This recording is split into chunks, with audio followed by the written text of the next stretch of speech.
Bienvenue au Café de la Vérité.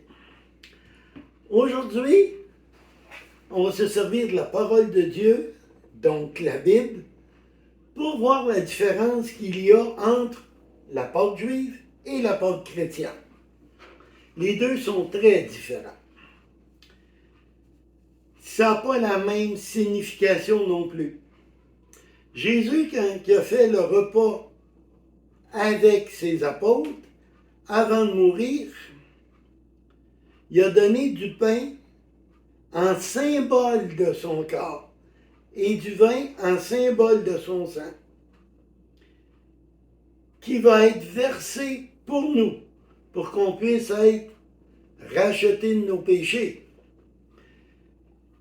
Les Israélites, eux, en Israël, le repas était pour célébrer la sortie d'Égypte. Mais celle de Jésus est pour nous sortir de l'esclavage du péché et de la loi. La victoire sur Satan et sur ses anges déchus. Lorsqu'Israël a mangé la Pâque en Égypte, ils ont sacrifié un agneau par famille. Que s'est-il passé dans le pays d'Égypte? Si on regarde l'Exode 12, on commence au verset 11. Et voici comment vous mangerez vos reins saints, ça veut dire avec une ceinture, vos souliers dans les pieds, un bâton à la main, et vous le mangerez à l'âme. C'est la Pâque, c'est le passage de l'Éternel. Au verset 12, cette nuit-là, je passerai dans le pays d'Égypte. Je frapperai tout premier-né dans le pays d'Égypte. Depuis les hommes jusqu'aux bêtes, j'exercerai des jugements. Et tous les dieux d'Égypte, je suis l'Éternel. Au chapitre 13, il dit, et le sang que vous verrez, le sang des animaux, ils en ont pris, puis ils les ont mis sur les linteaux des portes. Ce qui signifiait à l'ange de la mort de ne pas entrer là. Parce que le sang, Jésus nous a sauvés par son sang, et là, les Juifs vont être sauvés par le sang d'une bête.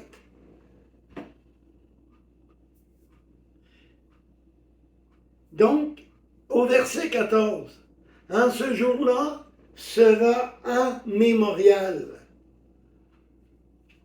Et vous le célébrez comme une fête éternelle d'âge en âge. Vous le célébrez comme une ordonnance perpétuelle. Donc, ceinture à vos reins, souliers dans les pieds, bâton à la main, ça ressemble beaucoup à de l'équipement pour une grande marche. Donc, la Pâque de l'Éternel n'est pas celle de Jésus. Cette nuit-là, Dieu a frappé le pays d'Égypte. Il demande à son peuple de célébrer la Pâque et leur sortie d'Égypte. Vous allez célébrer et manger, et moi, l'Éternel, je vais tuer tous les premiers-nés. Et les Israélites, en ayant placé le linteau, eux, ont évité le fléau. Les Israélites fêtent en Égypte, et en Égypte, on pleure parce que il y a beaucoup de morts. Et même dans certaines familles, il y a 2 morts parce que le papa était le premier-né et son premier-né mourait aussi. Donc, il y avait 2 morts dans la même maison, là.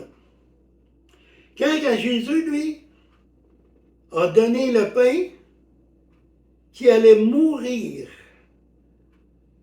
pour que nous, on ait la vie éternelle. Donc, la Pâque de l'Éternel est la vengeance, celle de Jésus est la grâce et le pardon. Donc, il ne faut pas confondre les deux. Juive, la mort chrétienne, la résurrection. Dieu a libéré son peuple de l'esclavage. Jésus nous a libérés du péché. Dieu nous a fait voir sa puissance en Égypte. Jésus, lui, nous a montré sa puissance en sa résurrection à la croix. Le sang de l'agneau a protégé les Juifs. Celui de Jésus nous a libérés des conséquences du péché. Dans Marc 15, 38, le voile du temple se déchira en deux, du haut en bas. Donc la loi fut accomplie par Jésus. Et sa résurrection nous a fait passer du temps de la loi au temps de la grâce. Le grand résultat de la Pâque chrétienne est dans Romains 6, 23. Car le salaire du péché, c'est la mort, mais le don gratuit de Dieu, c'est la vie éternelle en Jésus-Christ, notre Seigneur. Donc, la Pâque, très important à la Pâque, et même maintenant, c'est de reconnaître que nous sommes pécheurs, de reconnaître que Jésus est venu mourir sur la croix pour nous, de reconnaître qu'il n'y a aucun autre médiateur entre Dieu et les hommes, et de reconnaître qu'il est le seul chemin entre lui et nous. Donc, faites cette prière. Père très saint, je reconnais que je suis pécheur, je reconnais que tu nous as donné Jésus, qui est venu mourir pour moi à cause de mes péchés, et grâce à lui, je peux être pardonné de mes péchés et aller passer la vie éternelle avec toi. Amen, Seigneur. N'oubliez pas, partagez cette vidéo, mettez un pouce en l'air et que Dieu vous bénisse. Et n'oubliez pas de faire la prière de repentance. Amen.